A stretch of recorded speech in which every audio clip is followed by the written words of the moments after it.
ಗೋವಾದಲ್ಲಿ ಕನ್ನಡಿಗರ ಮೇಲೆ ಅನ್ಯಾಯ ಆರೋಪಕ್ಕೆ ಸಂಬಂಧಪಟ್ಟಂತೆ ಗೋವಾ ಸಿಎಂ ಪ್ರಮೋದ್ ಸಾವಂತ್ ಅವರನ್ನ ಭೇಟಿ ಮಾಡಿದ್ದಾರೆ ಸಚಿವ ಸಂತೋಷ್ ಲಾಡ್. ಕಾರ್ಮಿಕ ಸಚಿವ ಸಂತೋಷ್ ಲಾಡ್ ಭೇಟಿ ಮಾಡಿದ್ದಾರೆ ಪ್ರಮೋದ್ ಸಾವಂತ್ ಗೋವಾ ಸಿಎಂ ಅವರನ್ನ. ನೋಡಿ, ಪಕ್ಕದ ಗೋವಾ ಏನಿದೆ, ಪದೇ ಪದೇ ನಮ್ಮ ಕನ್ನಡಿಗರ ಮೇಲೆ ಹಲ್ಲೆಗಳಾಗ್ತಾ ಇದೆ, ಅವ್ರನ್ನ ಒಕ್ಕಲೆಬ್ಬಿಸುವಂಥ ಕೆಲಸ ಮಾಡ್ತಾ ಇದ್ದಾರೆ, ಅಲ್ಲಿ ಶೆಡ್ಗಳನ್ನು ನೆಲಸಮ ಮಾಡ್ತಾ ಇದ್ದಾರೆ. ಗೋವಾದಲ್ಲಿರುವಂತಹ ಕನ್ನಡಿಗರ ರಕ್ಷಣೆಗೆ ಈಗ ಸಚಿವ ಲಾಡ್ ಅವರು ಮನವಿ ಮಾಡಿಕೊಂಡಿದ್ದಾರೆ. ರಾಜ್ಯ ಸರ್ಕಾರದ ಪರವಾಗಿ ಗೋವಾ ಸಿಎಂಗೆ ಮನವಿಯನ್ನ ಸಲ್ಲಿಕೆ ಮಾಡಿದ್ದಾರೆ.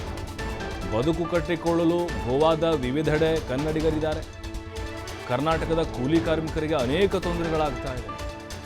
ಧಾರ್ಮಿಕ ಅಲ್ಪಸಂಖ್ಯಾತರಿಗೂ ಕೂಡ, ಅಂದರೆ ಅಲ್ಲಿ ಅಲ್ಪಸಂಖ್ಯಾತರೇನಿದ್ದಾರೆ ಇಲ್ಲಿಂದ ಹೋದಂಥವರು ಅವ್ರಿಗೂ ಕೂಡ ಅನ್ಯಾಯಗಳಾಗ್ತಾ ಇದೆ. ಹೀಗಾಗಿ ಕನ್ನಡಿಗರಿಗೆ ಅನುಕೂಲ ಆಗಬೇಕು, ಅನಾನುಕೂಲ ಆಗದಂತೆ ಸಾವಂತ್ ಅವ್ರಿಗೆ ಲಾಡ್ ಅವರು ಮನವಿಯನ್ನು ಮಾಡಿಕೊಂಡಿದ್ದಾರೆ. ನೋಡಿ, ಈ ರೀತಿ ಗೋವಾದಲ್ಲಿ ಕನ್ನಡಿಗರ ಮೇಲೆ ಅನ್ಯಾಯ ಅಥವಾ ದೌರ್ಜನ್ಯ ಆಗೋದು ಹೊಸದಲ್ಲ, ಪದೇ ಪದೇ ಆಗ್ತಾನೇ ಇರುತ್ತೆ. ಬಟ್ ಏನಾಗಬೇಕು ಅಂತ ಹೇಳಿದ್ರೆ, ಸರ್ಕಾರಗಳು ಸಮನ್ವಯತೆಯನ್ನು ಕಾಪಾಡಿಕೊಂಡು ಮನವಿಯನ್ನು ಮಾಡಿಕೊಳ್ಳೋದು ಪರಸ್ಪರವಾಗಿ. ಯಾಕಂತ ಹೇಳಿದ್ರೆ ನೋಡಿ, ಅಲ್ಲಿ ಗೋವಾ ಬೀಚ್ನಲ್ಲಿ ಕೆಲಸ ಮಾಡೋಕ್ಕೆ ಎಷ್ಟೋ ಕನ್ನಡಿಗರಿದ್ದಾರೆ, ಟ್ಯಾಟೋ ಹಾಕೋರಿದ್ದಾರೆ, ಕಟ್ಟಡ ಕಾರ್ಮಿಕರು ಬಹುತೇಕವಾಗಿ ಕನ್ನಡಿಗರಿದ್ದಾರೆ, ಕೂಲಿ ಕಾರ್ಮಿಕರು. ಅದರಲ್ಲೂ ಈ ಉತ್ತರ ಕರ್ನಾಟಕ ಭಾಗದವರು ಜಾಸ್ತಿ ನೆಚ್ಚಿಕೊಳ್ಳೋದೇ ಗೋವಾವನ್ನು.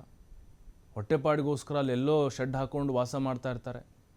ಆದರೆ ಅಲ್ಲಿರುವಂತಹ ಸ್ಥಳೀಯರೇನಿದ್ದಾರೆ ಕನ್ನಡಿಗರ ಮೇಲೆ ದೌರ್ಜನ್ಯವನ್ನು ಮಾಡ್ತಾ ಬರ್ತಾ ಇದ್ದಾರೆ. ಹಾಗಾಗಿ ಕರ್ನಾಟಕ ಸರ್ಕಾರದಿಂದ ವಿಶೇಷವಾಗಿ ಕಾಳಜಿನ ವಹಿಸಿ ಕಾರ್ಮಿಕ ಸಚಿವ ಸಂತೋಷ್ ಲಾಡ್ ಅವರು ಪ್ರಮೋದ್ ಸಾವಂತ್ ಅವ್ರನ್ನ ಭೇಟಿಯಾಗಿ ಮನವಿಯನ್ನು ಸಲ್ಲಿಸಿದ್ದಾರೆ.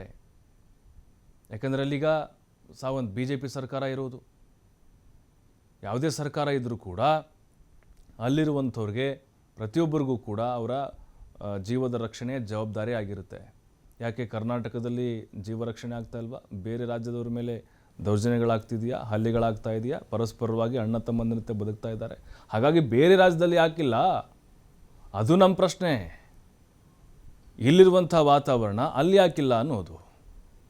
ಹಾಗಾಗಿನೇ ಇಲ್ಲಿ ಸಮನ್ವಯತೆ ಬಹಳ ಮುಖ್ಯ ಆಗುತ್ತೆ. ಸಂತೋಷ್ ಲಾಡ್ ಅವರು ಕೂಡ ಅವ್ರಿಗೆ ಮನವಿಯನ್ನು ಮಾಡಿಕೊಂಡಿದ್ದಾರೆ. ಸಾವಂತ್ ಅವರು ಕೂಡ ಅವರು ಉತ್ತಮವಾಗಿ ಸ್ಪಂದಿಸಿದ್ದಾರೆ ಅಂತ ಹೇಳಲಾಗ್ತಾ ಇದೆ.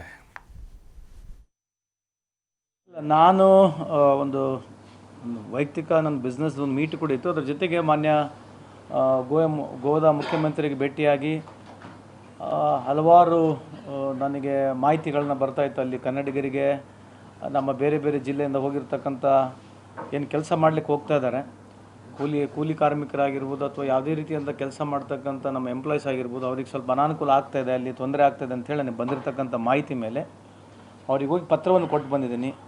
ಸ್ವಲ್ಪ ನಮ್ಮ ಕನ್ನಡಿಗರ ಮೇಲೆ ಯಾವ ರೀತಿಯಲ್ಲಿ ಏನನ್ನ ತೊಂದರೆ ಆದರೆ ಸ್ವಲ್ಪ ತಮ್ಮ ಗಮನ ಇರಲಿ ಅಂತ ಹೇಳಿ ಅವರಿಗೆ ಒಂದು ಪತ್ರ ಮುಖಾಂತರ ಮಾಹಿತಿಯನ್ನು ಕೊಟ್ಟು ಬಂದಿದ್ದೇನೆ. ಇಲ್ಲ, ನಾನು ಒಂದು ವೈಯಕ್ತಿಕ ನನ್ನ ಬಿಸ್ನೆಸ್ ಒಂದು ಮೀಟ್ ಕೂಡ ಇತ್ತು. ಅದ್ರ ಜೊತೆಗೆ ಮಾನ್ಯ ಗೋವಾದ ಮುಖ್ಯಮಂತ್ರಿಗೆ ಭೇಟಿಯಾಗಿ